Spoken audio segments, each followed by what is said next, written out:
The crying began at exactly 2:17 a.m.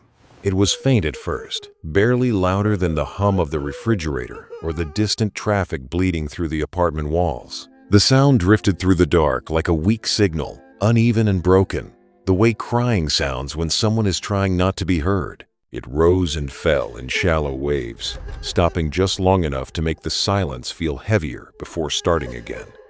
Ethan lay frozen in his bed, eyes wide open, staring at the ceiling fan as it rotated slowly above him. His body reacted before his mind did. His chest tightened, his fingers curled into the sheets. His breathing became shallow without him realizing it, because he knew that crying, he had not heard it in 7 years. The sound was coming from the hallway, from the direction of the closed bathroom door, and it sounded exactly like his mother. Not similar, not close, exact. The same uneven rhythm, the same quiet desperation, the same soft hitch at the end of each breath, like her lungs were struggling to keep up with the emotion pulling through them.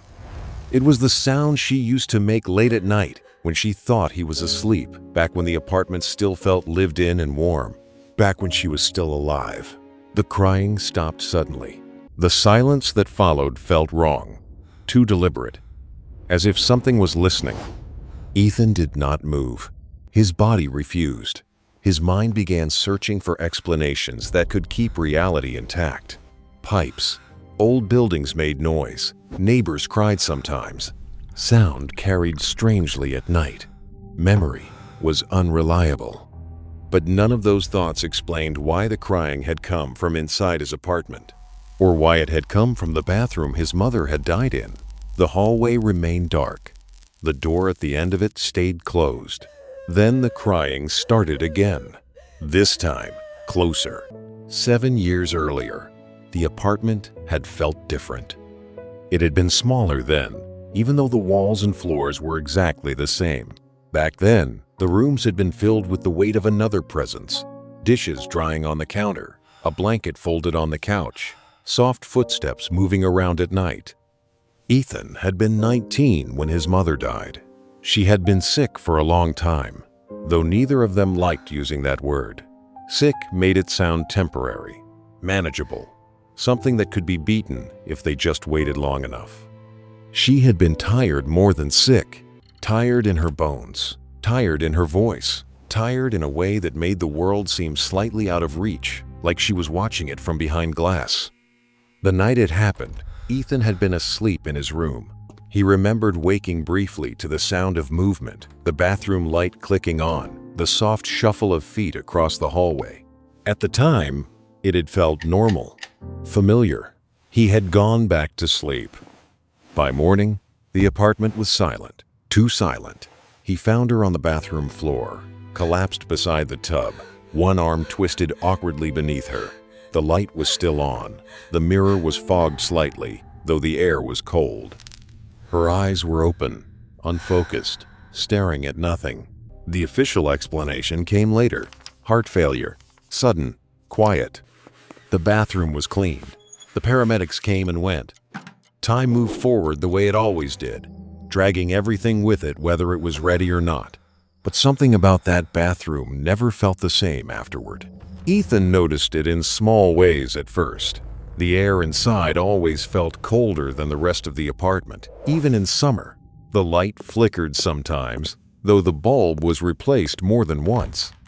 The mirror fogged occasionally for no clear reason, even when no hot water had been used. He stopped using it after a while. When he couldn't avoid it, he made sure the door stayed open. Eventually, life thinned out.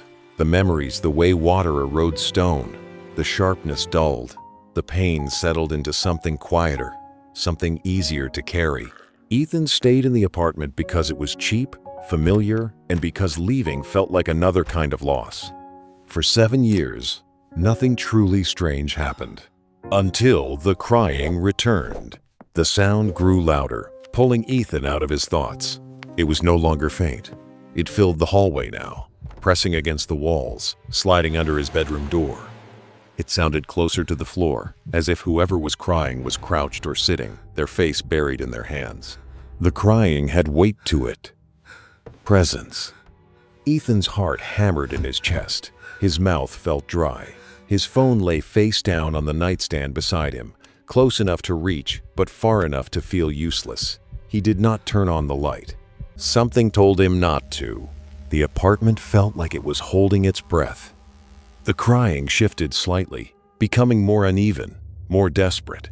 The sound cracked in places, as if the throat producing it was strained, raw from hours of grief. Then it changed. It began to move. The sound dragged itself slowly along the hallway, closer to his bedroom door. The crying no longer echoed the way it had from the bathroom. It sounded muffled now, as if the source were turning its face away, or pressing closer to the wall. Ethan squeezed his eyes shut. His mind screamed for him to do something, to stand up, to turn on the lights, to run, but his body remained locked in place. A deep, instinctive fear had taken hold, the kind that came from somewhere older than thought. The crying stopped right outside his door. The silence afterward was unbearable. Then came the sound of breathing. Ethan did not sleep after that. The crying never returned that night, but the sense of being watched did not fade with the hours. Morning arrived slowly, gray light seeping through the blinds, revealing an apartment that looked exactly the same as it always had. Nothing was out of place. The hallway was empty. The bathroom door was closed. Ethan forced himself to check it. The room smelled faintly of soap and cold air. The light worked. The mirror was clear. The floor was dry. There were no marks, no signs of anyone having been there at all. He told himself he had dreamed it. Grief did strange things to the mind. Stress resurfaced old memories. The brain filled silence with familiar sounds. It was possible, reasonable, that exhaustion had twisted memory into hallucination. But the feeling stayed with him all day. A pressure in his chest, a subtle awareness that something had shifted, like a line had been crossed without his permission. That night, Ethan stayed awake. He left the lights on. He kept his phone in his hand. He told himself that if nothing happened, the fear would lose its grip. At 2:17 a.m., the lights flickered. Then the crying began again. This time, it did not come from the hallway. It came from inside his bedroom. The sound was directly behind him. Ethan felt it before he heard it. A presence close enough to change the air, to make the space behind his back feel crowded. The crying was quieter now, restrained, as if whoever was making it was aware of being observed. The mattress dipped slightly. Not enough to be obvious, just enough to register. Ethan's breath caught in his throat, his muscles locked, his skin prickled with cold. The crying continued, steady and soft. The same broken rhythm burned into his memory. It sounded exhausted, hollow, like something that had been crying for a very long time. The smell reached him next. A faint scent of soap, and something older beneath it, something sterile, something that reminded him of hospital rooms and clean towels folded too neatly. His mother's scent. Ethan squeezed his eyes shut, tears burning behind them. His thoughts spiraled, crashing into one another. This was impossible. This could not be happening. He was not a child anymore. He did not believe in ghosts. The crying shifted again. It leaned closer. The mattress dipped more deeply this time, as if more weight were being placed onto it. The crying faltered, hitched, then slowly stopped. In its place came breathing. Slow, shallow, familiar. Ethan felt the air brush against the back of his neck. Then a hand touched his shoulder. When morning came, Ethan found scratch marks on his bedroom door. They were faint, barely visible, unless the light hit them at the right angle. Long, uneven lines dragged downward, as if someone had tried to grip the surface and failed. The handle was cold to the touch. Ethan did not call anyone. There was no one left to tell. His mother had been the last. Instead, he searched. He scoured forums late into the night, reading stories from strangers who described similar experiences, familiar voices, loved ones returning, sounds that felt too specific to be coincidence. Most explanations fell into two categories: grief-induced hallucinations or unfinished business. The second category unsettled him more. Stories of people who returned to places they had died, who repeated the last emotions they had felt, who were trapped in loops of pain and confusion, replaying moments they could not escape. Bathrooms, bedrooms, hallways, places where emotion lingered. The crying continued every night. Sometimes it came from the bathroom, sometimes from the hallway, sometimes from right beside him. It never spoke. It never showed its face. It only cried. And it always stopped when Ethan acknowledged it, when he listened. The realization crept in slowly, settling into his bones. Whatever it was, it knew him, and it wanted him to remember. The dreams began shortly after. Ethan found himself standing in the apartment, but it was different, cleaner, warmer. The furniture was arranged the way it had been years ago. The walls felt closer. The air felt heavy with emotion. In the dream, the bathroom light was always on. The crying came from inside.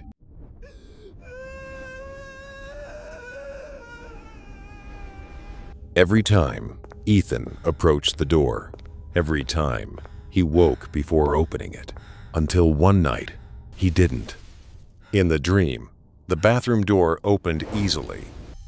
The light inside was harsh and white. The mirror was fogged completely, obscuring his reflection. His mother sat on the floor beside the tub, her back turned. Her shoulders shook as she cried. Ethan stepped closer. The crying stopped. She turned her head just enough for him to see her face reflected faintly in the mirror. Her eyes were open, unfocused, empty. Ethan woke up screaming. After that night, the apartment changed. The crying became more intense, louder, closer. The temperature dropped unpredictably. Lights flickered more often. Shadows lingered in corners where they did not belong. Ethan stopped sleeping. His reflection began to look wrong to him, tired, hollow, as if something were slowly draining him. The realization hit him one night as he sat on the edge of his bed, listening to the crying echo from the hallway.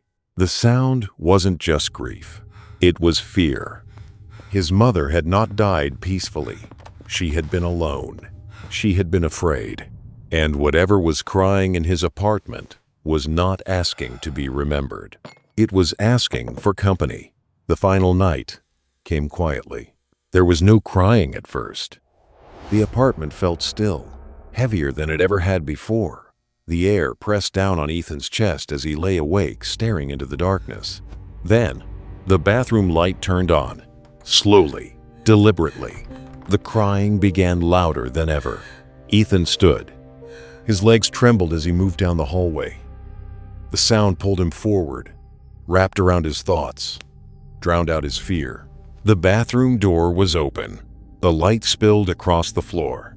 Inside, the mirror was fogged completely. The crying stopped as Ethan stepped inside. The air was freezing. The fog on the mirror began to clear. Ethan saw himself first. Then, behind him, he saw her, standing where he had found her 7 years earlier, watching him. The realization hit him all at once. She was not trapped there. She had never been. She had been waiting. The lights went out. The apartment was silent. The neighbors noticed the smell days later. The apartment was empty when authorities arrived. No signs of forced entry, no signs of struggle. Ethan was found on the bathroom floor, collapsed beside the tub, one arm twisted beneath him, eyes open, unfocused. The mirror was fogged, and faintly, barely visible beneath the condensation, were 2 handprints pressed from the inside, as if someone had been standing there, watching, waiting.